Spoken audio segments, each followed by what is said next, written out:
परम सुखदम्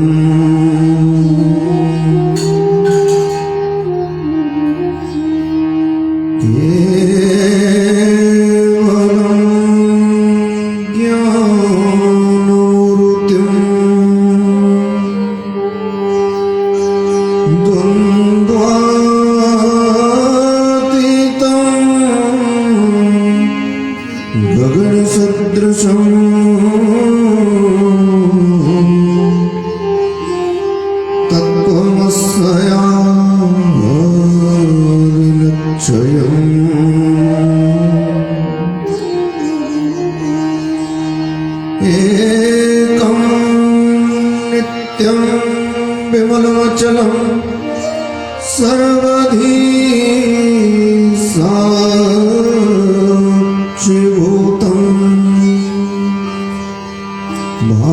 भावातीतं त्रिगुणरहितं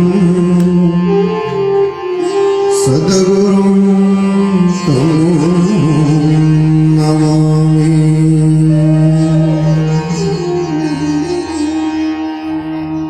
या देवी स्तूयते नित्यं विबुधे वेदमार्गे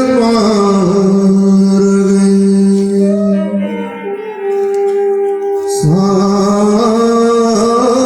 मे भवतु जीवग्रे ब्रह्मरूपा सरस्वतीं गजाननं भूतगणाधिसेवितं कपित्थजम्बो फलचारुभक्षणम्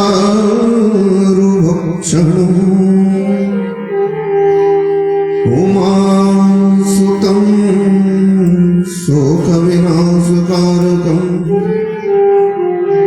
नमामि विघ्नेश्वर पादपङ्कजम्।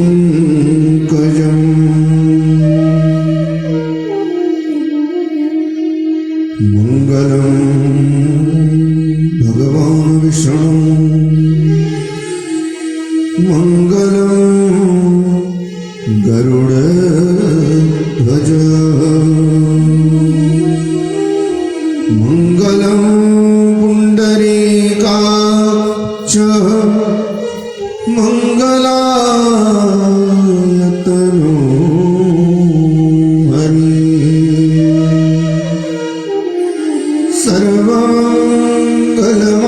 सर्वमङ्गलमाङ्गल्ये शिवे सर्वार्थ साधिके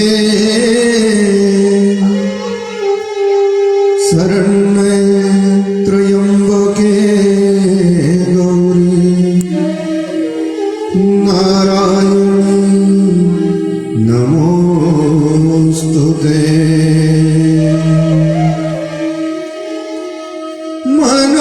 मनोजवं मारुततुल्यवेगं जितेन्द्रियं बुद्धिमतां वरिष्ठं वातात्मजं वानरयूथमुख्यं श्रीरामदूतं शरणं प्रपद्ये। शङ्करं शङ्कराचार्यं केशवं वादरायणं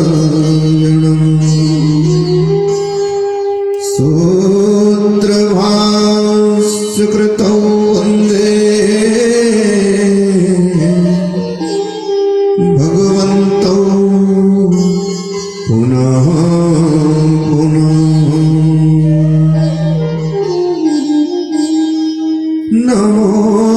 नमोस्तुते व्यास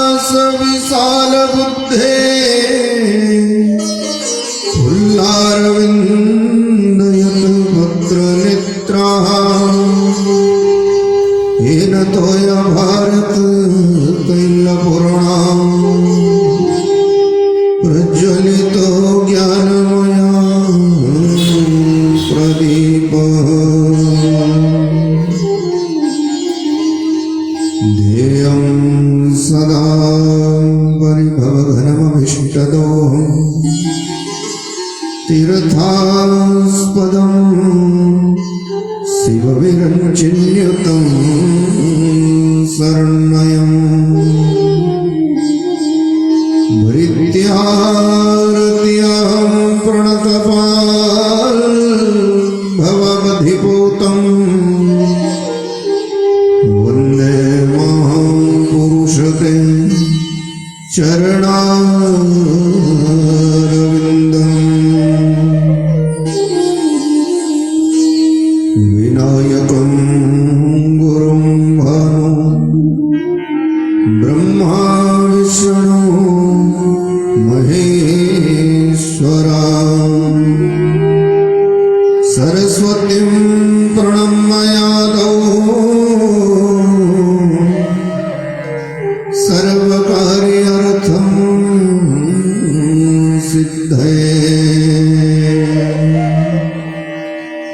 ॐ श्रीमन्महागणाधिपतये नमः ॐ भूर्भुवस्सुः श्रेष्ठदेवताभ्यो नमः ॐ श्रीकुलदेवताभ्यो नमः ॐ श्रीस्थानदेवताभ्यो नमः ॐ श्रीग्रामदेवताभ्यो नमः ॐ श्रीजेतदकरं प्रधानदेवताभ्यो नमः ॐ श्रीसच्चिपुरन्दराभ्यो नमः ॐ श्रीवाणी हिरण्यगर्भाभ्यो नमः ॐ श्रीलक्ष्मी नारायणाभ्यो नमः ॐ श्री उमामहेश्वराभ्यो नमः ॐ श्री सर्वेभ्यो देवेभ्यो नमः ॐ श्री सर्वेभ्यो तीर्थेभ्यो नमः ॐ श्री सर्वेभ्यो ब्राह्मणेभ्यो नमः ॐ श्री माता पितृ गुरुचरणकमलेभ्यो नमो नमः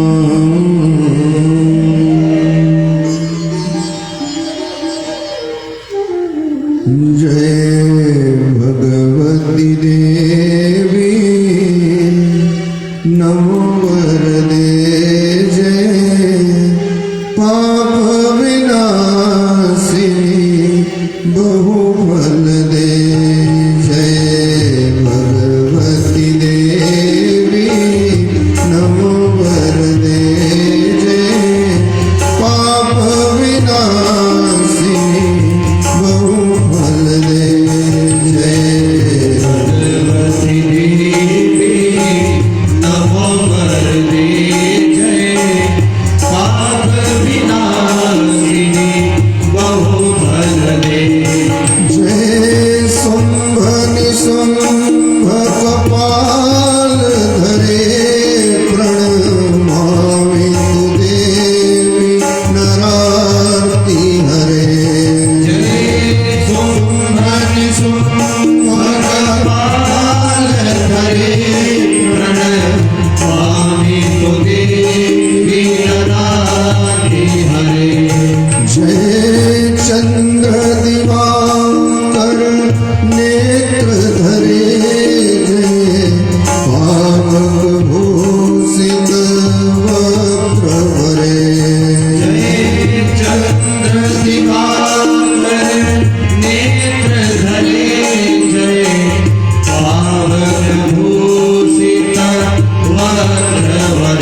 महिषविमर्दिनी सूल करे जय लोक समस्त पाप हरे जय महिषासुरमर्दिनी सूल करे जय लोक समस्त पाप हरे जय देवी पितामह विष्णुनुते जय भास्कर शक्र शिरोमणते जय देवी पितामह विष्णुनुते जय भास्कर शक्र शिरोमणते जय षड्मुख सायुध ईशनुते जय सागर गामिनी शंभुनुते जय षड्मुख सायुध ईशनुते जय सागर गामिनी शंभुनुते जय दुख दरिद्र विनाश करे जय पुत्र कलत्र विवृद्धि करे जय दुख दरिद्र विनाश करे जय पुत्र कलत्र विवृद्धि करे जय देवी समस्त शरीर धरे जय नाग विदर्शिनी दुख हरे देवी समस्त शरीर धरे जय नाग विदर्शिनी दुख हरे जय व्याधि विनाशिनी मोक्ष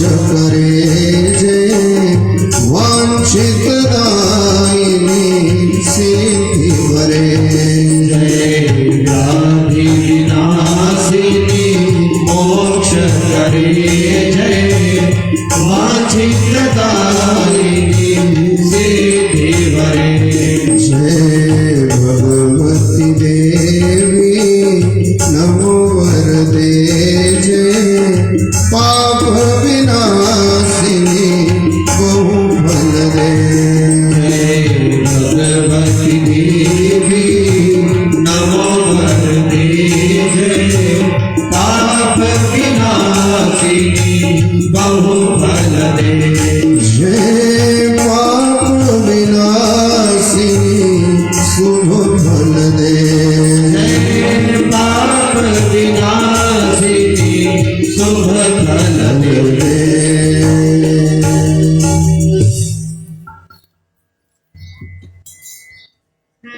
परमेश्वरी परात्पर अखिलेश्वर अकारण करुणा करुणले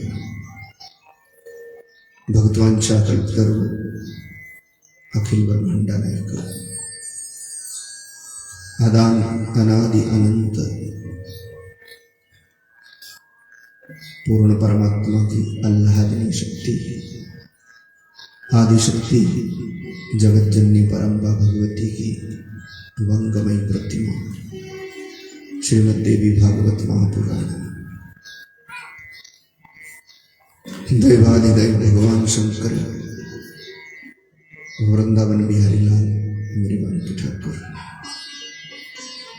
इस परिसर के समस्त देवी देवतागण समस्त क्षेत्रीय देवी देवता परमादरणीय संत वृंद श्रद्धेय विद्युत मंडली सर्वाग्रगण्य विद्वान महानुभाव एवं तीर्थ तुल्य पावन पवित्र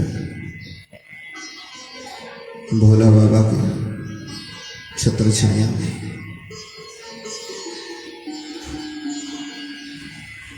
सिद्धि साधना के लिए सर्वश्रेष्ठ कही जाने वाली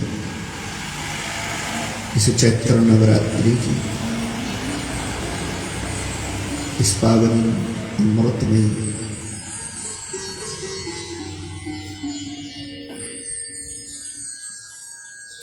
9 दिवसीय श्रीमद् देवी भागवत की दिव्य गाथा की रसपान करता पावन पवित्र आप समस्त पुण्यात्मा सर्वविदित हैं। भगवान की अपार कृपा से श्रीमद् देवी भागवत को लेकर हम आप सब संवेद रूप से एकत्रित हैं। आज हमारे यहाँ 9 दिवसीय जगदम्बा यज्ञ का 8वां दिवस है। दुर्गाष्टमी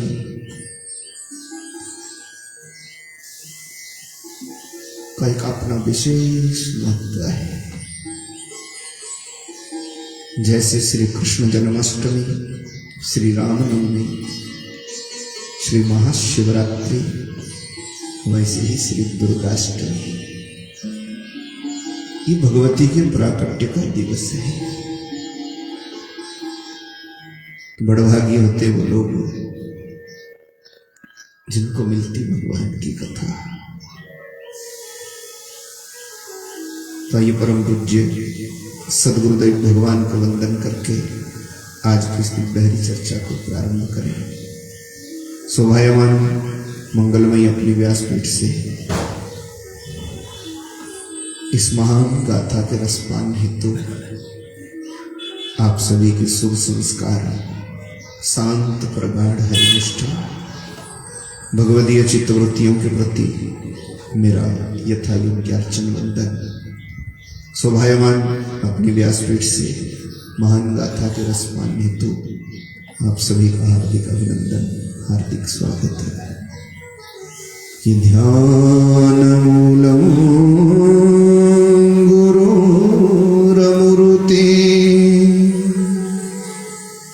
पूजा मूलम गुरुर्पदम,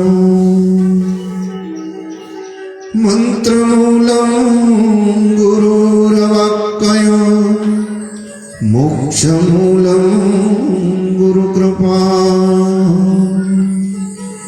बोले सद्गुरुदेव भगवान की जय। श्रीमद्देवी भागवत महापुराण की जय। दैवाधिदैव महादेव की जय।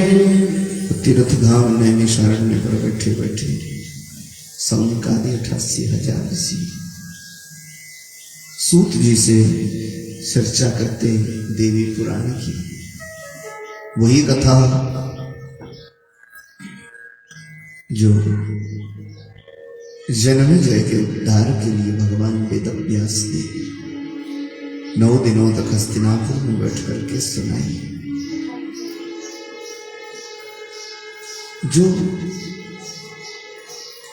संसार में जीव की सकल बाधाओं को मिटा देती है, वही अखिलेश्वरी, वही परम्बा प्रकृति आदि शक्ति जगत जननी, ब्रह्मा विष्णु महेश को भी चेतना प्रदान करने वाली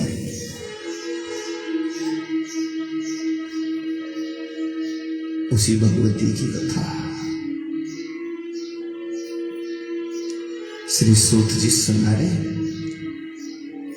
नैमिषारण्य में बैठ करके बार बार भगवती चर्चाओं को करते रहते ऋषि मंडली। आज भी सूत जी संध्यादि क्रियाओं से निवृत्त हुए और सुनाना प्रारंभ की वो कथा जो सुनने मात्र से जीव के समस्त कलेशों को दूर कर देती है, क्योंकि वो सब बाधाओं को दूर कर देती है। कि सर्वबाधा प्रशमनम त्रैलोक्यस्य अखिलेश्वरी, जो अखिल लोक की ईश्वर है, समस्त संसार की आदि कारण होता है, वही भगवती आदि जगदम्बा, जिसकी इच्छा के बिना पत्ता भी नहीं, भगवान को गति प्रदान करने वाली जिसकी कृपा से सब बाधाएं प्रशमन हो जाती है, कोई विघ्न नहीं रह जाता, कोई बाधा नहीं रह जाती। उसी की चर्चा कर रहे हैं सूत जी। 8 दिन हो गए आज बैठे बैठे भगवती जगदम्बा के प्राकट्य की कथा सुनाई।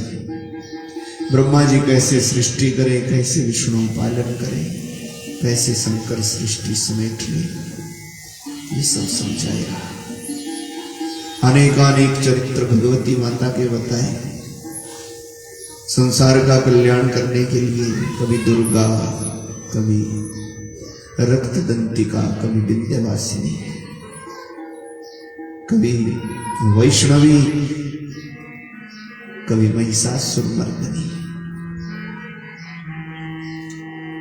तरह तरह के अवतार लेती भगवती।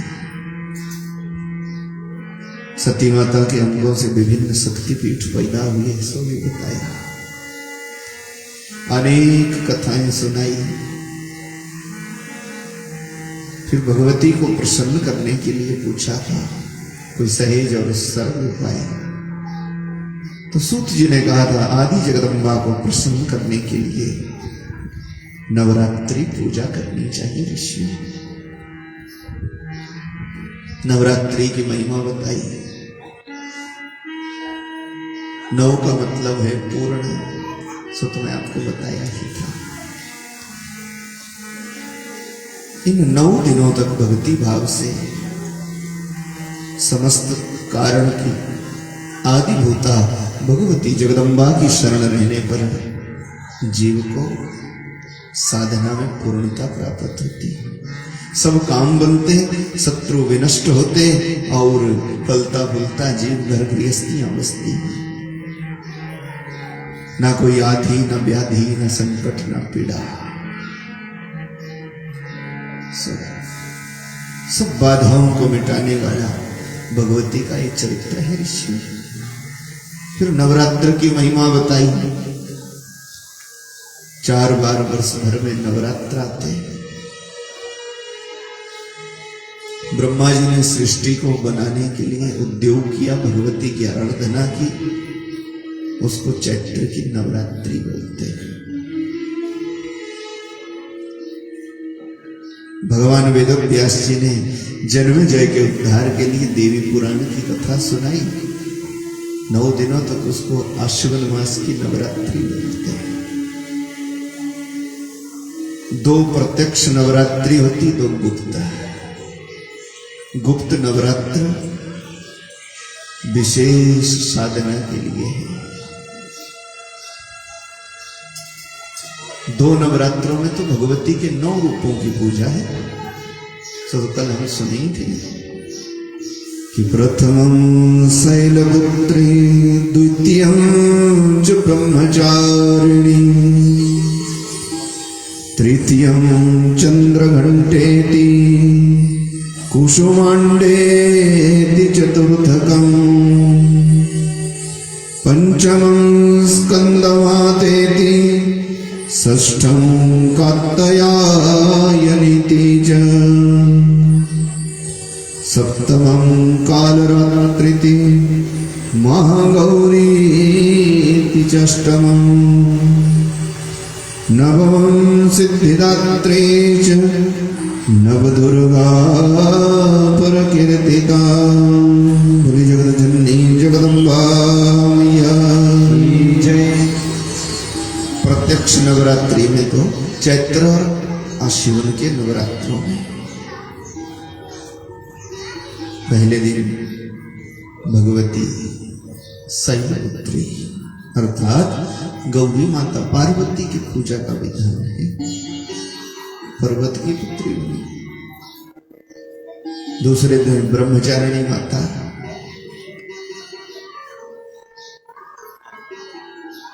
प्रथम शैलपुत्री, द्वितीय ब्रह्मचारिणी, तीसरे दिन को चंद्रघंटा, चौथे दिन को कुष्मांडा, 5वें दिन को स्कंद माता भगवती महाकाली शंकर भगवान की आह्लादनी शक्ति स्कंद माता के रूप में। 6ठे दिन को कात्यायनी, वो कात्यायनी है उसको कात्यायनी क्यों बोलते? कात्यायन ऋषि ने बड़ा साधना करी भक्ति भाव से माता की, और कात्यायनी माता ने कात्यायन को प्रसन्न होकर के भगवती ने दर्शन दिया। तब कात्यायन भगवान उस ऋषि की आराधक है, वो आराधिका है उनके द्वारा, तब उनको कात्यायनी बोलते हैं। वरदान दिया था, जैसे तूने मेरा भजन पूजन किया वैसे ही आने वाले भक्त लोग मेरी पूजा करेंगे, उनके बस अभिष्ट पूर्ण होंगे। तो वो कात्यायनी कहलाती है। सप्तम नवरात्र को वो महाकाली के रूप में पूजी जाती है, आठवें को महागौरी, अष्टम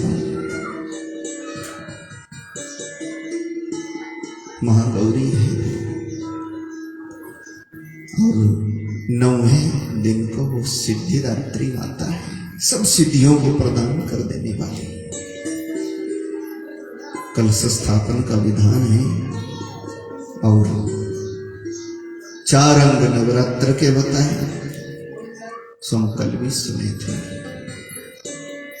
पहला अंग है कन्या पूजन। भगवती का कन्या रूप है। 2 साल से 10 साल तक की कन्याओं को भक्ति भाव से उनके पैर धुलाए जाए, तिलक टीका किया जाए, पकवान मिष्ठान खिला करके फिर प्रेम से उनको दक्षिणा देकर चरण वंदना की जाए। नियम तो यह है, पहले दिन को 1 कन्या, दूसरे को 2, तीसरे को 3, 9 दिनों तक 9 कन्याओं की पूजा प्रेम से की जाए। सूत जी ने कहा ऐसा ना हो तो फिर अष्टमी के दिन ही 9 कन्याओं का पूजन भक्ति भाव से कर लिया जाए, प्रेम से व्रत रखा जाए। पूजन के लिए कन्या 1 हो, 3 हो या फिर 9 हो। 9 नवदुर्गा है और 3 त्रिशक्ति, महाकाली, महालक्ष्मी, महा सरस्वती है। 1 आदिशक्ति जगत जननी परम्बा भगवती का रूप है। ऐसे नियम से उनकी पूजा की जाए। नवरात्र विधान का पहला अंग है कन्या पूजन, दूसरा है भगवती के बीज मंत्रों का जाप। एम बीज सरस्वती माता का है, हरिम महालक्ष्मी का है, कलिम बीज मंत्र महाकाली का है। तो एम हरिम कलिम इस मंत्रों का जाप किया जाए। भक्ति भाव से बैठ करके भगवती के चित्रों को पढ़ा जाए। जितना समय हो, उपवास का मतलब आप समझते, उपवास रखा जाए। उप माने होता समीप और वास होता रहना, कि जिसके नाम से हम व्रत रखें। हम सत्यनारायण का व्रत रखें, सत्यनारायण का उपवास करें, तो उपवास का मतलब है कि उसी के समीप रहना। हम एकादशी का उपवास करते, एकादशी का मतलब है ठाकुर जी के समीप रहो, उनकी सेवा करो, श्रृंगार करो। जितना समय ठाकुर जी के समीप बीत जाए वही तो उपवास है। उपवास है समीप, वास में बसना। तो जितना जितना हो जाए साधक 9 दिनों तक नवरात्र में माता के चरित्रों को पढ़े। जितना समय बीत जाए तो भगवती के चिंतन में बिताएं। भगवती का मंत्र जाप पूजन, ये दूसरा अंग नवरात्रि का है। पहला कन्या पूजन है, दूसरा भगवती की पूजा पाठ है, तीसरा ब्राह्मण का पूजन है, चौथे हवन यज्ञ है। ये भी वातावरण की शुद्धि के लिए, आत्म शुद्धि के लिए हवन आदि की व्यवस्था है। ऐसे 9 दिनों तक भक्ति भाव से भजन पूजन किया जाए। दुर्गा के 9 रूपों का चैत्र और आश्विन के नवरात्रों में, और 10 महाविद्या की पूजा है गुप्त नवरात्र में। पहला गुप्त नवरात्र आषाढ़ महीने का है। वो तब से प्रारंभ हो गया ऋषियों, जब से किष्किंधा पर सीता की प्राप्ति के लिए राम जी ने देवी यज्ञ किया था। गुप्त रूप से 9 दिनों तक साधना की थी। कल आपको मैं सुनाया था। उसको कहते आषाढ़ महीने का गुप्त नवरात्र, देवी की आराधना के लिए। वनवास काल में सीता की खोज करते करते सुग्रीव को राज्य दिलाया भगवान ने, और तब वर्षा ऋतु बिताई थी।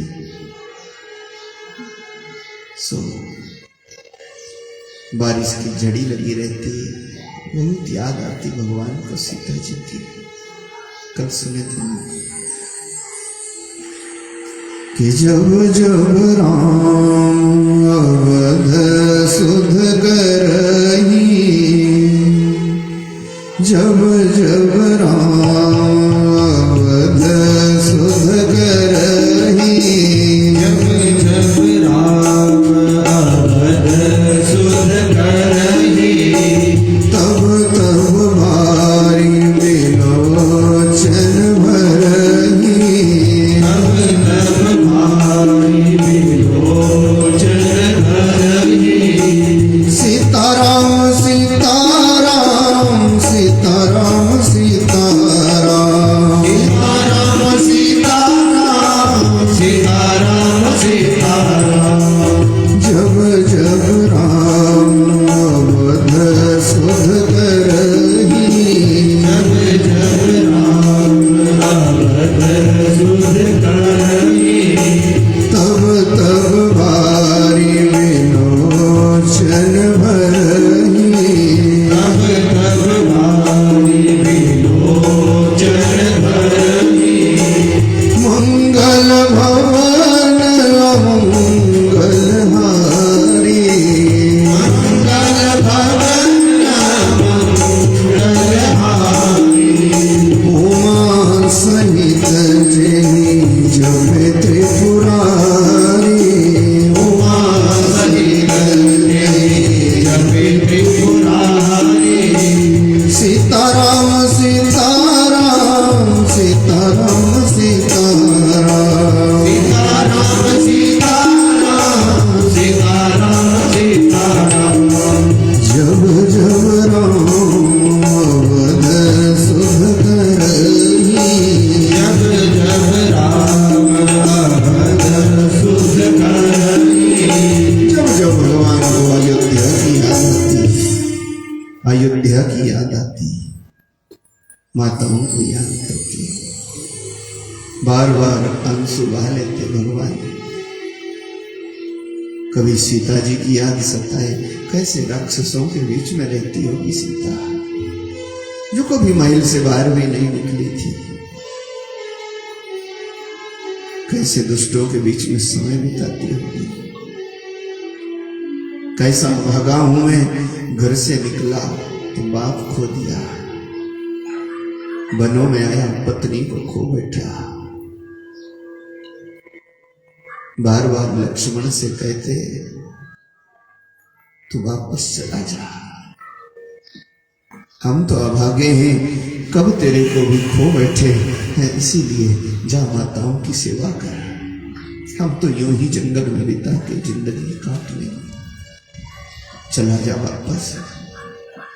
लक्ष्मण उनको समझाते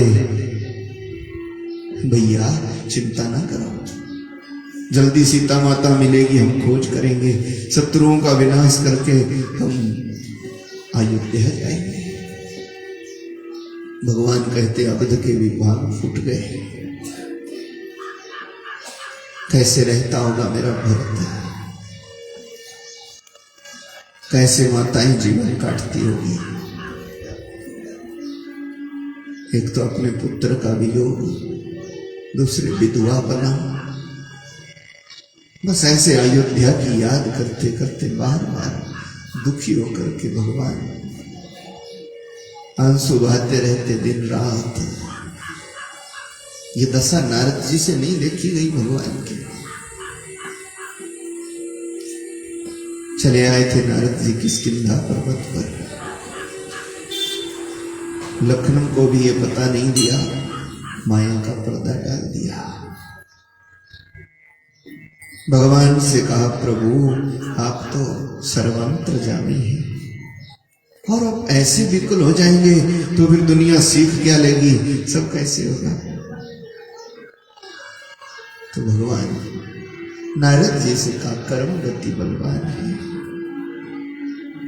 जीव का जैसा कर्म होता वैसा फल भुगतना पड़ता। सीता जी का भी कोई कर्म रहा। हम भी संसार में कर्म गति का उपदेश करने को पधारे, पर आप दुनिया को सिखाने के लिए आप ये कहो ना कि ये जो हमारा जीवन एक तरह से छिन्न भिन्न हो गया, अयोध्या छूट गई, जंगल में अकेले पड़ गए, पत्नी छूट गई, शत्रु कितने बड़े, एक दिन भी चैन से नहीं काटा, राजकाज छूटा। ऐसा संकट क्या है?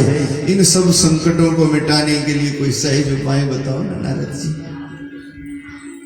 तब नारद जी ने कहा था, प्रभु आप तो सब कुछ जानते हैं,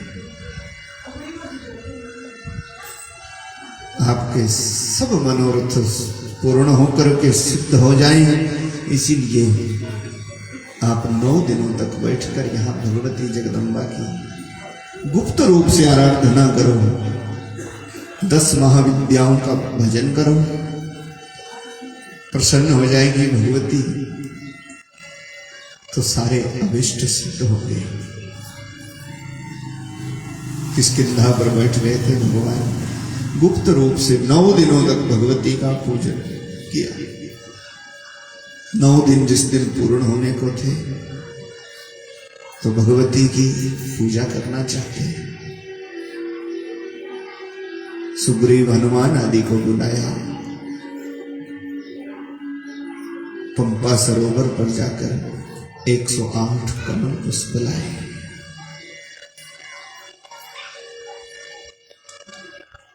भगवती का एक स्तोत्र है, 108 नाम भगवती माता के, जो पढ़ते हैं आप घर में पूजा पाठ करते हो। दुर्गा अष्टोत्तर नाम स्तोत्र, 108 नामावली दुर्गा माता की। 108 कमल पुष्प लाए और एक एक मंत्र पढ़ करके भगवती को अर्पित करते हैं। परीक्षा की थी भगवती माता ने, एक पुष्प ही चुरा लिया, 107 ही रह गए, 8वां नहीं है। लक्ष्मण ने कहा लाए तो पूरे 108 थे, 8वां कहां चला गया? सर्वंतर्यामी भगवान ने सोच लिया ये तो भगवती कोई परीक्षा ले रही, तो धनुष बाण लिया और बाण संधान किया अपनी आंख की तरफ। हमारे को कमल नयन भी बोलते, कमल नेत्र भी बोलते, पुंडरीकाक्ष बोलते, इन सबका एक ही मतलब होता है कि कमल की तरह आंख है जिनकी, कमल नेत्र, कमल नयन जिनके नयन कमल की तरह है। और पुंडरी कमल को बोलते कि पुंडरीकाक्ष हैं जो, जिनकी आंख कमल की तरह है। सो भगवान ने बस अपनी आंख निकालने का फैसला कर लिया। ज्यों ही बाण से अपनी आंख निकालने लगे भगवान, त्यों ही भगवती माता ने प्रकट होकर के भगवान का हाथ पकड़ लिया। बोली जगत जननी जगदम्बा मैया की जय। और भगवती माता ने कहा प्रभु ये आप क्या करते हैं? राम जी ने कहा माता आपका भजन कर रहा था, पूजा अधूरी रह जाएगी, अब यहां से उठ जाऊं तो भी ठीक नहीं, फूल तो 108 लाए थे, पता नहीं कहां चला गया। भगवती ने कहा ये तो परीक्षा करने को हमने ही छुपा लिया था। आपके सकल मनोरथ सिद्ध होंगे और जो जो अभिष्ट, जो जो मन में आपने मन्नत सोच रखी, जल्दी ही आपको सीता जी का पता लगेगा। जल्दी ही आप शत्रु पर चढ़ाई करेंगे और शत्रु का विनाश होगा। आपकी जय जयकार होगी, सीता जी आपको मिलेगी। आप अपने अयोध्या जाएंगे और बड़े प्रेम के साथ राजगद्दी संभालोगे, सबसे मिलोगे। आपका परिवार, आपका स्नेह, आपका खोया हुआ सब कुछ दोबारा बहुत जल्दी सिद्ध होगा, प्राप्त होगा। वरदान देती हूँ। भगवान राम जी ने प्रार्थना की, परिक्रमा करके माता की वंदना की और भगवती माता ने प्रसन्न होकर के कहा, प्रभु आप तो आदर्श हैं दुनिया के लिए, आप तो दुनिया को शिक्षा देने को अवतार लिए। मैं वरदान देती हूँ आपकी तो सकल मनोकामनाएं पूर्ण होंगी, पर आज के बाद इन 9 दिनों में आषाढ़ का महीना शुक्ल पक्ष है, इसको गुप्त नवरात्रि के नाम से जाना जाएगा। 9 दिनों तक जो मेरी भक्ति भाव से पूजा करेगा, इन दिनों उसके सब कामनाएं पूर्ण होंगी। वो हुआ आषाढ़ का गुप्त नवरात्र। ऐसे 3 नवरात्र, चौथा होता माघ मास का शुक्ल पक्ष के 9 दिन। 4 बार नवरात्र आते साल भर में, माघ के महीने में, उसकी भी सुंदर कथा सुनी। उन दिनों भी भगवती देवी की आराधना से जीव को मनवांछित फल प्राप्त होता। सुनो, पहले समय में एक सुशील नाम का बढ़िया होता है। सुशील नाम का वैश्य बढ़िया के घर में जन्म ले लिया, पर था दरिद्री। ना धन दौलत थी, ना पूजा पाठ, ना साधना, ना सिद्धि। कभी कभी जन्म तो मिल जाए किसी खानदान में पूर्व जन्म के कर्मों के अनुसार, पर जब तक सदगुरु के संग का रंग नहीं चढ़ता ना, तब तक काम सफल होता नहीं। केवल जन्म लेने मात्र से उद्धार नहीं हो जाता। कभी कभी अच्छे खासे कुल में भी जन्म लेने के उपरांत हम दीनहीन हो जाते हैं।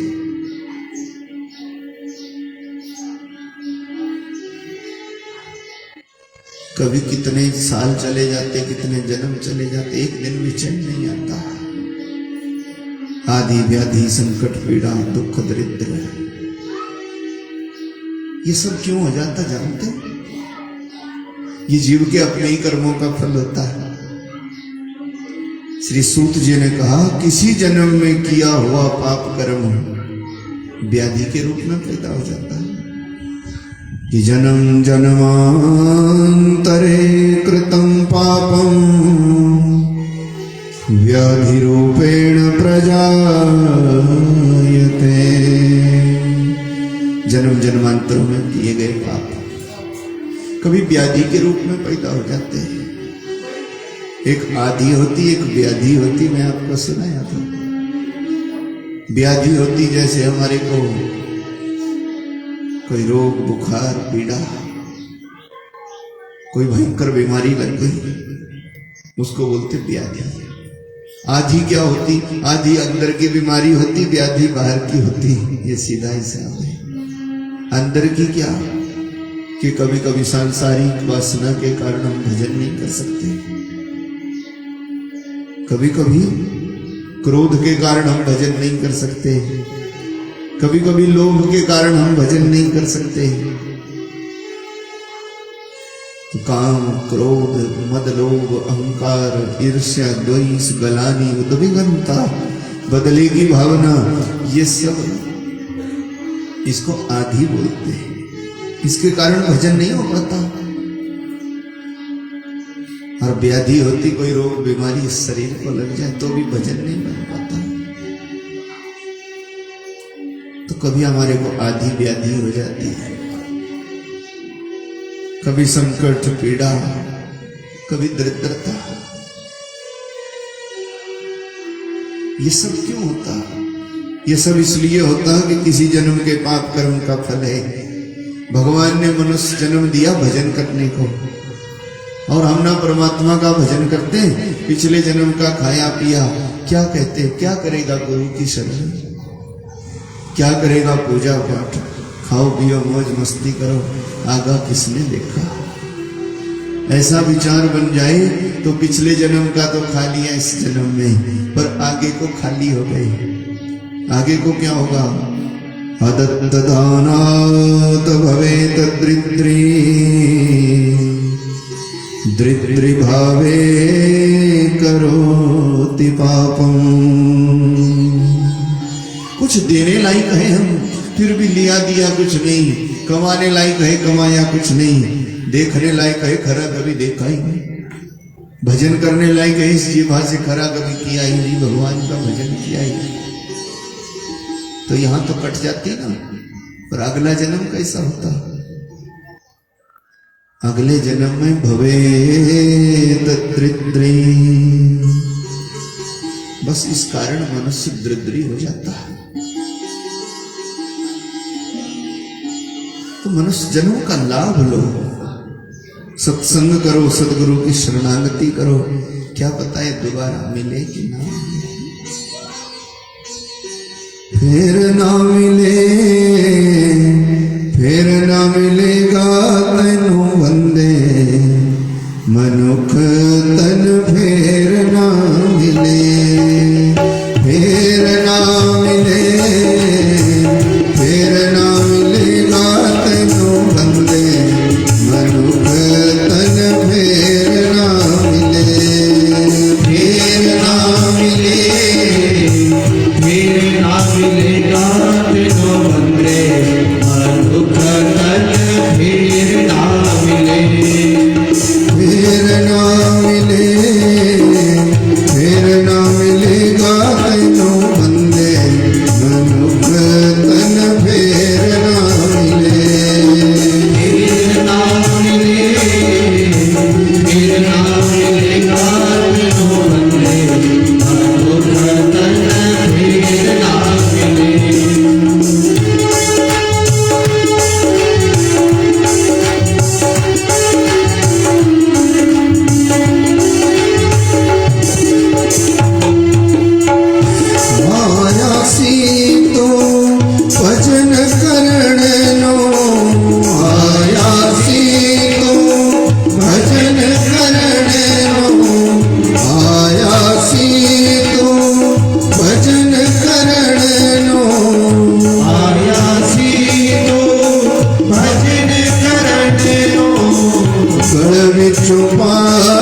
दास कबीर तेनो दास कबीर तेनो दास कबीर तेनो दास कबीर तेनो कम कर ले कोई चंगे मनुख तन फेर ना मिले कम कर ले कोई चंगे मनुख तन फेर ना मिले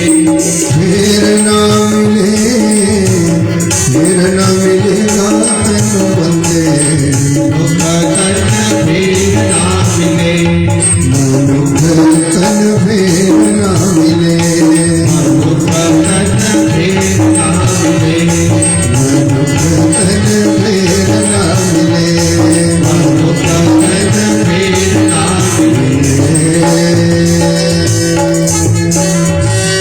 अदत्त दानात् भवेत् दृद्रिभावे करोति पापम् पाप प्रभावात् यान्ति नरके पुनरैव पापी पुनरैव दृद्रे। हम दृद्री क्यों हो जाते हैं? सब कुछ होते हुए कभी पुण्य का कार्य नहीं किया, मनुष्य की देह मिली कभी भजन साधन नहीं किया। मनुष्य जन्म मिला तो उसका लाभ ये तो पूरा हो ही जाएगा। जिस जोनी में आ गए सो तो पूरा हो गए,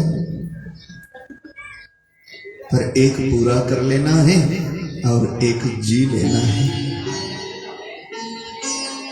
एक सोच विचार करके जी लेना, एक पूरा कर लेना।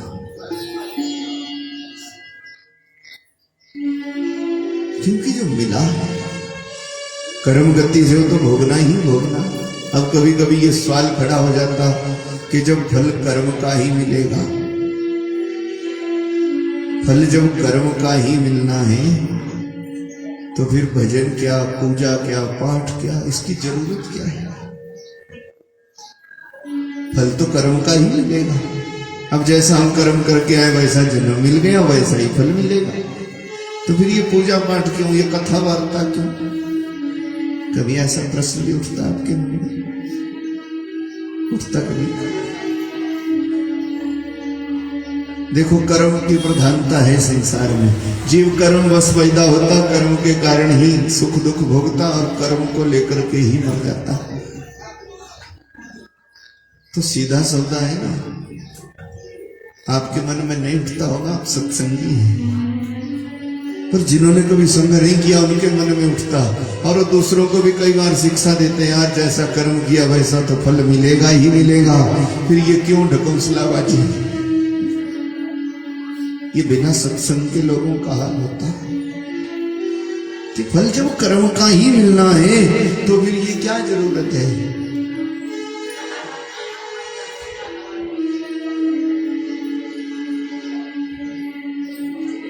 कर्म की प्रधानता है, फल कर्म का मिलना।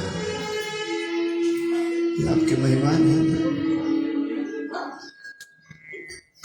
गड़बड़ी नहीं माता जी, सब आराम से बैठ रहे।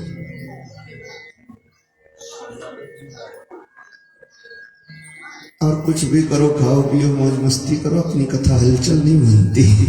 आपको सच कह दे, स्वभाव बिगड़ जाता है। तो स्वभाव न बिगड़े, मेरा स्वभाव बना रहे, आपका भाव बना रहे है तभी कथा। और ये भी रोज बिगाड़ा करता है।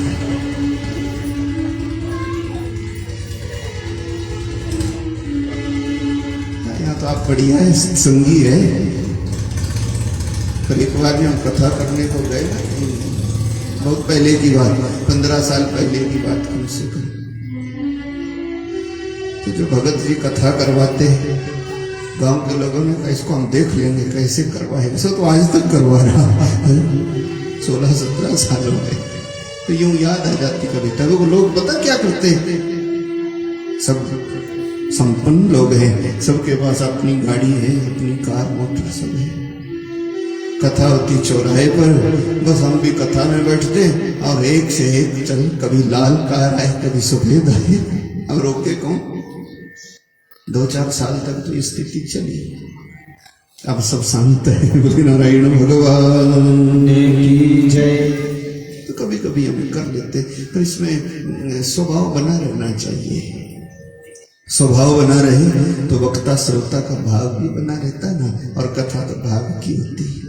और ये भी हमेशा याद रखो कि भाव के वश में है भगवान,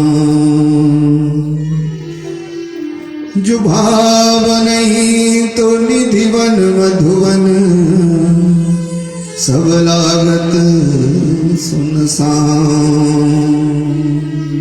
भाव नहीं हो तो वृंदावन में ही बैठे रहो, सब बेकार हो जाता है। जो भाव नहीं तो निधिवन मधुवन, सब लागत सुनसान। और जो भाव होए तो हर वन मधुवन समान। फिर हर जगह वृंदावन हो जाता। भाव बना रहे। हम बालकों को थोड़ा समझाना पड़ता, जरूरी है, पर उनको लाना जरूर चाहिए। कथा वार्ता हो, सत्संग हो, पूजा पाठ हो, तो बालकों को जरूर लाओ। थोड़ा फिर बिठा के रखो, सो तो हमारा नियम बनता, पर उनको लाना जरूर चाहिए। ऐसा ना फिर लाओ, क्योंकि बालक आएंगे तो आगे को सीखेंगे। हाँ, उनको बिठा लो, हाँ जी, कहीं गिर ना जाए, और गिर जाएंगे तो 8 नवरात्रे बढ़िया निकल गए।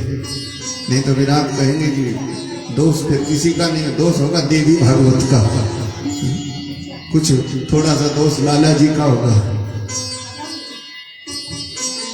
थोड़ा सा कुछ हमारा होगा। अपने आप तो आप दोष लोगे ही नहीं, फिर वो तो बांट दोगे। कुछ देवी भागवत को दोगे, कुछ लाला जी को दे देंगे, कुछ थोड़ा हमें दे दोगे।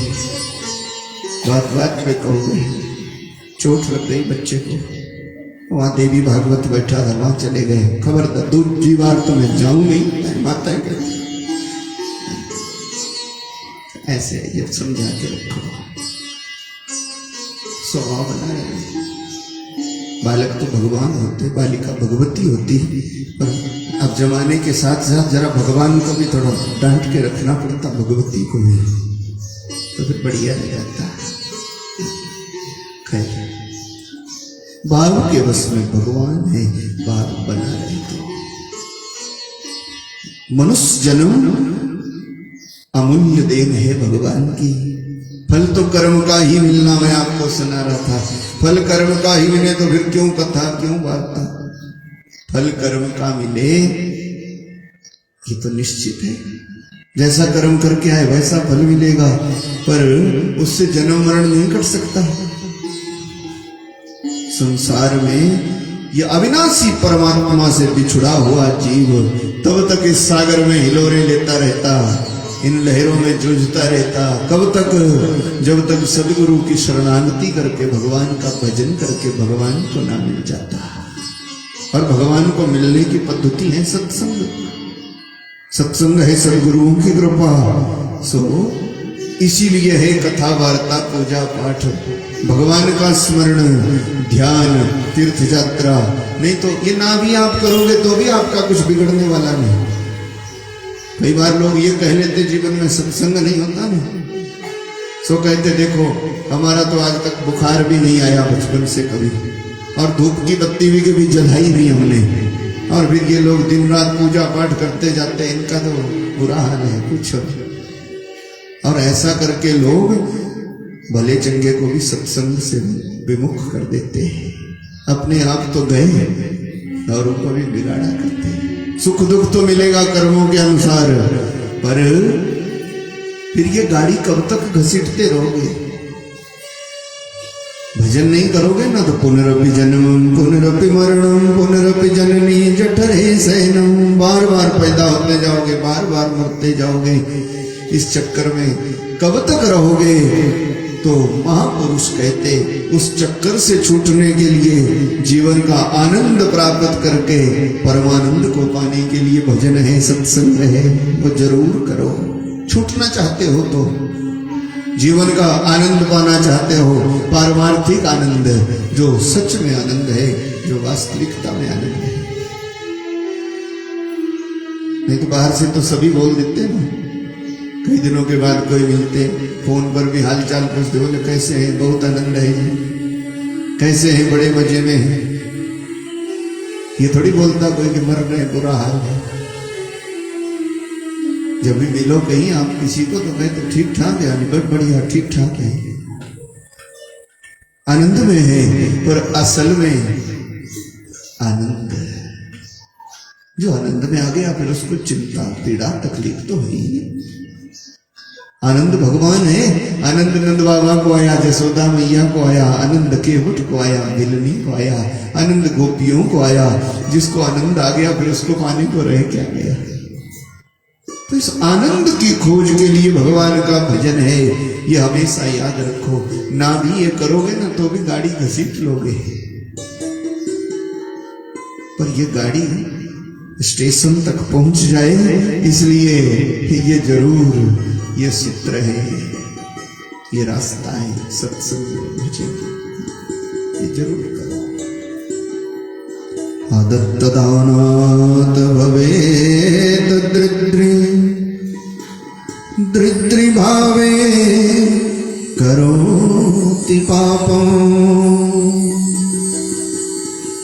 जब हम दान योग्य हैं, जब हम कोई कार्य करने के योग्य हैं, बड़ा भारी शरीर मिला है, तो सुनाया था एक दिन, हाड़ बड़ा हरि भजन कर, द्रव्य बड़ा कछु दे, अकल बड़ी उपकार कर, जीवन का फल ले। जीवन का फल पाओ। और सब कुछ होते हुए भी जब हमें ना फल करते ना कर्म करते, बस यूं ही पिछले जन्म का खाओ पियो, तब हो जाते अगले जन्म में दृद्री। बोले शंकर भगवान की जय। वादत्तदानात् भवेत् दृद्री। और याद रखना, जब दृद्री हो गए तो एकदम से थोड़ी फिर बड़े भारी सेठ बन जाओगे, एकदम से थोड़ी बड़े भारी सन्यासी बनकर के समाधि लगा लोगे। कई कई जन्म लग जाते हैं। और ये तो बड़ी विचित्र श्रृंखला है। ये जो मनुष्य जन्म है, ये भगवान को पाने की सबसे ऊपर की पौड़ी है। पौड़ी पौड़ी पौड़ी, मान लो ऊपर भगवती है, ये सबसे ऊपर की पौड़ी है मनुष्य जन्म। पता नहीं कितनी बार कीड़े मकोड़े बन गए हम, पता नहीं कितनी बार पंख पखेरु बन गए, कितनी बार पेड़ पौधे बन गए, और कितने जन्म मनुष्य के ले लिए, तब जाकर के कहीं भजन बनता है। ये सबसे ऊपर की पौड़ी है भगवान को पाने के लिए। अब ये हमेशा याद रखो कि जब पौड़ी पौड़ी चढ़ना है ना, तो छलांग लगा के थोड़ी चढ़ोगे, एक एक करके चढ़ोगे। और ऊपर ही ऊपर की पौड़ी पे अगर डगमगा गए, ऊपर ही ऊपर की पौड़ी पे फिसल गए, तो फिर एक बार थोड़ी टिकोगे, तब एक बार नहीं टिकोगे, तब तो धड़ाधड़ धड़ाधड़ धड़ाधड़ धड़ाधड़ और सबसे नीचे चले जाओगे। बस ये याद रखो। वैसे ही ये मनुष्य जन्म है, भगवान को पाने की सर्वश्रेष्ठ स्थिति। और फिर यहां से अगर डगमगा गए तो फिर एक दो पर नहीं टिकोगे, तब गिरते गिरते गिरते गिरते और फिर 84 के चक्कर में पड़ जाओगे। बोले नारायण भगवान की जय। ऐसा ये नियम है। फिर अगर समझ गए तो सत्संग करो, पूजा पाठ करो, नहीं तो दरिद्री हो जाओगे। जब दरिद्री हो जाओगे तो फिर दान नहीं कर पाओगे, धर्म नहीं कर पाओगे, पुण्य नहीं कर पाओगे, पाप ही पाप करोगे। दरिद्री भावे करोति पापम पाप प्रभावात् यान्ति नरके पुनरैव पापी पुनरैव दरिद्री। दरिद्रता को प्राप्त हो जाओगे फिर नरक में जाओगे। नरक से आकर के फिर एकदम से तो महात्मा सन्यासी बन के वैकुंठ नहीं पाओगे। पता नहीं पुनरैव पापी पुनरैव दरिद्री, बार बार पापी होते जाओ, बार बार दरिद्री। अभी मौका है सुनहरा, विचार करो, सत्संग पूजा पाठ सदगुरु की शरणागति करके जीवन का लाभ ले लो। बस यही है कथा। बोली देवी भागवत भगवान की जय। मैं आपको सुना रहा था, ये सुशील नाम का बढ़िया है। लाला खानदान में जन्म मिला है, ना इसके पास धन है, ना इसके पास कोई कारोबार है, बस यूं ही जन्म लिया, घूमता रहता। समय चलता गया। अब जब इसके पास कोई कारोबार नहीं है, कोई बड़ा पढ़ा लिखा भी नहीं है, यूं ही इसका जन्म बीतने लगा। चलता गया समय, और जवान हुआ। अब जगह जगह घूमे, खाए पिए। और ये बात हमेशा याद रखना, खाना पीना तो हमारे को मिलेगा ही मिलेगा, क्योंकि पूर्व जन्म का है। भजन हम करें ना करें, ये स्वतंत्रता है, तो आगे का सुधार है। और कभी कभी हम फिर ये कह देते कि जितना कोई भजन करता है उतनी उसको तकलीफ आती है। कभी कभी याद रख लेना, जो 2-3 घंटे तक रोज पाठ करता है, उसकी तकलीफ कभी साल भर जाती ही नहीं। तो इसका मतलब ये नहीं है कि आपको भगवान की पूजा करने से तकलीफ होती, वो हमारे पूर्व जन्म के पापों का फल है। और भगवान का भजन करने से उसको भी सहन करने की ताकत आती, आगे का रास्ता सुधर जाता। सत्संग करो, महापुरुषों का संग करो, भगवान की सुनो कथा। कथा सुनो, बस कहानी नहीं सुनो। कथा वो जो तार जोड़ दे परमात्मा से, जिसकी 2-4 बात समझ में आकर के जीवन का सुधार हो जाए। कथाओं का भी स्वभाव बदल गया है, तो सोचो विचार। कथा जीवन में आ जाए तो व्यथाएं मिट जाती। कथा सुनो, 2-4 बात समझ में आए। कभी कभी बड़ा पूजा पाठ करने पर भी अगर तकलीफ जाती नहीं है, रोग बीमारी नहीं जाती, पीड़ाएं नहीं जाती, तो भगवान से ये कहो कि प्रभु बस जितना जल्दी पूरा कर रहा उतना कर दे, आगे को तो रास्ता साफ हो जाए। ये कई जन्मों के कर्मों का फल होता है। अच्छा कर्म किया होगा तो अच्छा फल मिलेगा, बुरा किया होगा बुरा मिलेगा। कर्म तो भोग करके ही निपटेगा। नाक्षीयन्ते खलु कर्माणि वर्षकोटि कल्पशतैरपि अवश्यमेव भोक्तव्यं कृतं कर्म शुभाशुभम्। सूत जी ने कहा, ऋषियों, अच्छा बुरा कर्म जो कर रखा उसको तो भोगना ही पड़ता है। अच्छे का अच्छा फल है, बुरे का बुरा फल है। ये सुशील नाम का वैसे यूं घूमता रहे, खाए पिए जगह जगह। कितनी उम्र हो गई, ना तो कोई नाता रिश्तेदारी इसकी बात सुनती, ना इसने कोई पढ़ाई लिखाई की जिंदगी में, ना कभी भजन करता, ना सत्संग, ना पूजा पाठ। समय चलता गया। एक दिन अचानक ये जंगल में घूमता घूमता गया और एक शांत चित्त बैठे बैठे महात्मा मिल गए।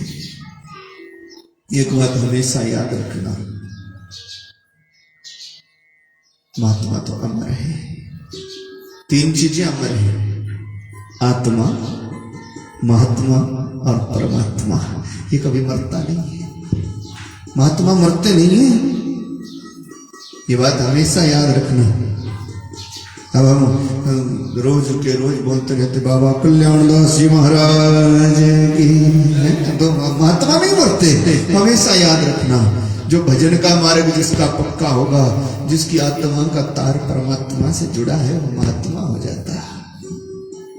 महात्मा की मौत नहीं, आत्मा की मौत नहीं है, महात्मा की मौत नहीं, परमात्मा की, ये तीनों अमर है, कभी मरते नहीं, इनका विनाश नहीं। शांत चित एक महात्मा मिले थे जंगल में, वहीं चलता गया।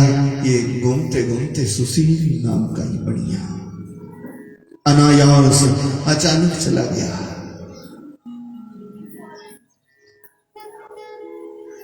सूरज का स्वभाव है सबको रोशनी देना, कोई कैसा नहीं, बस एक बार सामने आ जाए। गंगा जी का स्वभाव है सबका उद्धार करना, बस एक बार डुबकी लगा ले, फिर चोर हो ठग हो, गंगा जी तो गंगा जी कल्याणी। वैसे ही महात्माओं का भी स्वभाव होता है, जो नजर में आ जाए ना उसका उद्धार निश्चित है।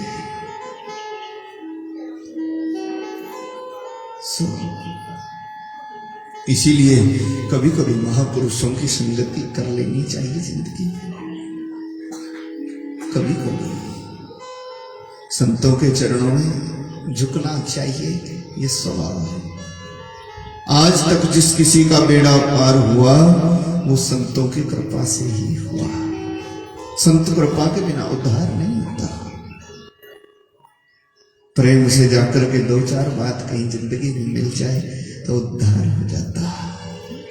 यदा कदा है भगवान की कृपा, संत भगवान की कृपा से मिलते, याद रखें। ये संतों का प्रेम नगर है, यहाँ संभल कर आना। आ जाए एक बार यहाँ जो, आ जाए एक बार यहाँ जो, हो जाए प्रेम दीवाना। ये संतों का प्रेम नगर है, यहाँ संभल कर आना। ये संतों का प्रेम नगर है, यहाँ संभल कर आना। आ जाए एक बार यहाँ जो, आ जाए एक बार यहाँ जो, हो जाए प्रेम दीवाना। हरे रामा राम राम हरे हरे, हरे राम राम राम हरे हरे। हरे कृष्णा कृष्ण कृष्ण हरे हरे, हरे कृष्णा कृष्ण कृष्ण हरे हरे। ये संतों का प्रेम नगर है, यहाँ संभल कर आना। ये संतों का प्रेम नगर है, यहाँ संभल कर आना। आ जाए एक बार यहाँ जो, आ जाए एक बार यहाँ जो, हो जाए प्रेम दीवाना। हरे राम राम राम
बरसे रंग यहाँ पर जन्म जन्म तक मन भीगे।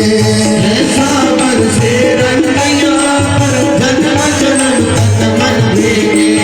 बिन फागुन ये भीगे चुनरिया, बिन सावन के भवन ये भीगे। बिन सावन ये भीगे चुनरिया, बिन सावन के भवन ये भीगे। ऐसी बरखा हुए यहाँ पर, ऐसी बरखा होए यहाँ पर, बचे न कोई घराना। ये संतों का प्रेम नगर है, यहाँ सुफल कर आना। ये संतों का प्रेम नगर है, यहाँ सफल कर आना। आ जाए एक बार यहाँ जो, जाए एक बार यहाँ जो, हो जाए प्रेम दीवाना। हरे राम राम राम हरे हरे, हरे कृष्णा कृष्ण कृष्ण हरे हरे। हरे कृष्णा कृष्ण कृष्ण हरे हरे। निराली है संतों की महिमा। आज तक जिसका उद्धार हुआ संत कृपा से हुआ। ये कई जन्मों के पुण्यों का फल होता है। संत कृपा यूं नहीं मिल जाती। तो पूर्व जन्म के कर्मों का फल। ये सुशील बढ़िया चलते चलते वह जंगल में चला गया। एक शांत स्वभाव, इनको महात्मा मिले। महात्मा जी की शरण गए। हाँ, बाबा जी ने कुछ भी आनंद होता संतों का अपना। संतों का आश्रम भी पूर्ण है, ध्यान रखना। संतों का आश्रम भी पूर्ण है। संतों की महिमा तो निराली होती। परमात्मा के प्रेम का नाम ही संत है। तो आपको सुनाया ही था। संत का नाम, ये संत की महिमा पूर्ण कर देती जीव को। जैसे भगवती माता के नवरात्र की पूजा सकल कामना को सिद्ध करने वाली पूर्ण काम है, वैसे ही संत का आश्रम भी, संत का आश्रम भी पूर्णता दे देता। संत मिले, बड़ी महिमा है। जैसे नवरात्रि तक भगवती का भजन करने से जीव का उद्धार हो जाता ना, वैसे संत की प्राप्ति होने पर भी जीव के 9 साधन सिद्ध हो जाते हैं। उस पर थोड़ा प्रकाश डालें 2 मिनट। संत का आश्रम वो है जहां आशीर्वाद मिलता है। संत की प्राप्ति हो जाए तो 9 ही चीजें मिलती। जैसे नवरात्रि करने से जीव को पूर्णता मिल जाती। तो ध्यान से सुनना। संत के आश्रम में पहला मिलता बिन मांगे आशीर्वाद। संत कृपा हो जाए, संत के आश्रम की प्राप्ति हो जाए तो पहला मिलता आशीर्वाद। दूसरा मिलता आराम। जिसको जिंदगी में कहीं भी आराम नहीं आता, पूछो ही ना, उसको संत की प्राप्ति हो जाए तो आराम मिलता जिंदगी में।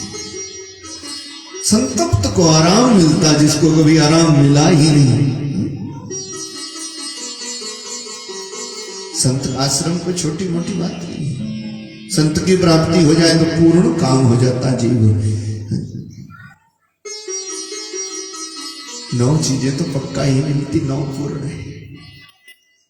बिन मांगे आशीर्वाद मिलता। जिसको आराम जिंदगी में कभी मिला नहीं, संत का आश्रम मिल जाए तो आराम मिल जाता। तो एक मिलता आशीर्वाद है, एक मिलता आराम। जिसके जीवन में अध्ययन नहीं है, पढ़ाई नहीं है, लिखाई नहीं है, जिसको विद्या कभी आती ही नहीं, अगर संत की प्राप्ति हो जाए तो वो स्वाध्यायी बन जाता। फिर उसको विद्या उपार्जन की ताकत आ जाती है। तो संत के आश्रम में, एक आश्रम का मतलब है एक आशीर्वाद मिलता है। दूसरे आराम मिलता, तीसरे स्वाध्याय में अध्याय में मिलता।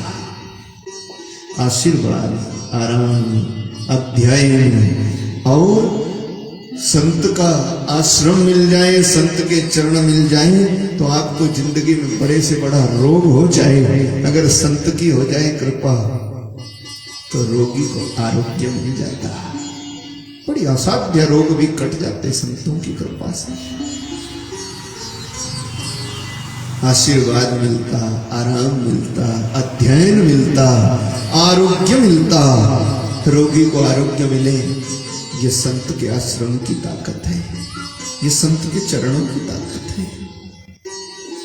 जिसका कोई आधार नहीं है ना जिंदगी में, ना कोई अपना है, ना पराया है, ना ठिकाना है, अगर कहीं संत कृपा हो गई, परमात्मा की कृपा से कहीं संत चरण मिल गए, तो निराधार को आधार देती संत कृपा। पांचवा सूत्र है, संत की कृपा हो तो आधार मिलता जिंदगी का। जीवन कैसे जीना चाहिए, आश्रम की तो बड़ी चर्चा है, ये तो यूं चलते चलते याद आ गया, आपको बता दूं। संत का द्वार सकल कामनाओं को सिद्ध करने वाला है। सब पूर्ण काम होते हैं संत के द्वार जाने से। संत के चरण मिल जाए तो अब देखो आशीर्वाद मिलता, आराम मिलता, तीसरी बात अध्ययन मिलता, चौथी बात आरोग्य मिलता, पांचवी बात जिसका आधार जिंदगी में कोई नहीं उसको आधार मिलता, और छठे जिसको कहीं भी आश्वासन ना मिले जिंदगी कैसे जी जाए, कैसे, तो संत के वचन सुनकर के उसको आश्वासन मिलता। अस्वस्थ हो जाता जिंदगी में तो छठा सूत्र, आश्वासन जिंदगी में मिलता नहीं, संत के द्वार जाओ, आश्वासन मिलता। जो हार गया सब जगह से, संत के द्वार में आश्वासन मिलता। और सातवां आनंद मिलता आश्रम में।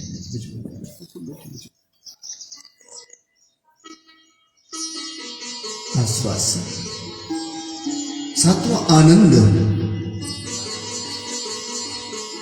वास्तविकता में आनंद संतों के चरणों में।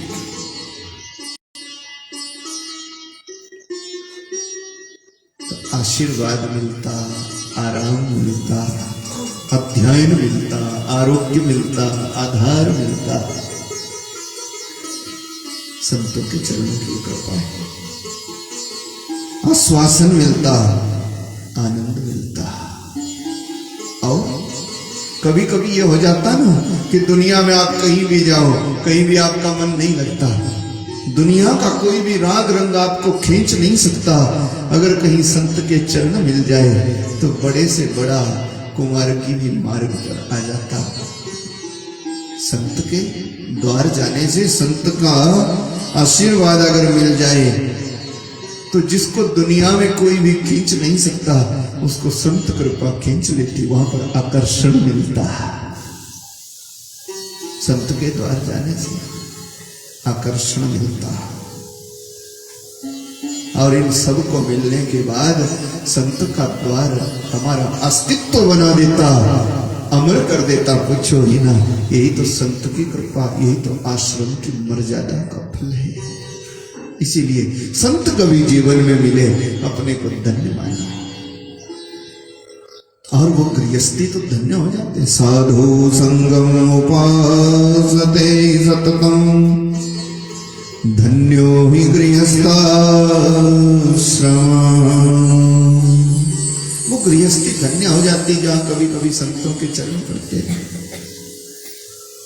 हमारे घर में भगवान की कथा कीर्तन सत्संग होना ही चाहिए।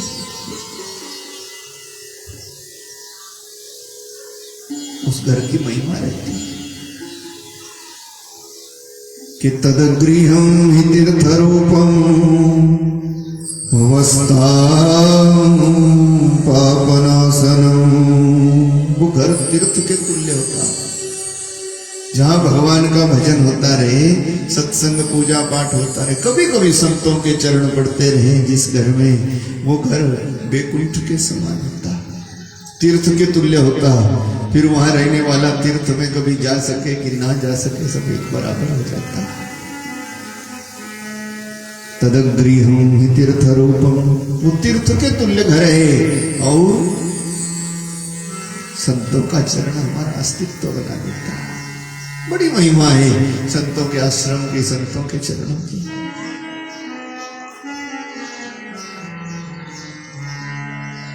ऐसा नहीं कि सब कुछ त्याग करके आप छोड़ करके, बैरागी उसको थोड़ी बोलते हैं।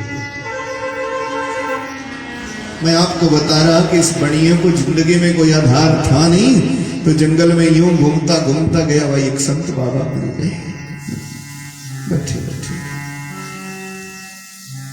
बैराग तो अंदर से होना चाहिए। 3 प्रकार का बैराग होता है। बैरागी त्याग से भगवत प्राप्ति होती, ये सत्य है, और त्याग अंदर से होना चाहिए। त्याग दिखावे का नहीं होना चाहिए। 3 प्रकार का बैराग होता है। एक होता मरकट बैराग, एक होता शमशान बैराग, और एक होता सच्चा बैराग। 3 बैराग, इनकी चर्चा पुराणों में करी। 3 बैराग होते। एक मरकट बैराग क्या होता, कैसा भला, मरकट बंदर को बोलते हैं। एक ऐसा बैराग होता कि पूछो ना, सवेरे में तो लड़ाई झगड़ा कर लिया घर में कि अब छोड़ा सब कुछ, कभी वापस नहीं आएंगे।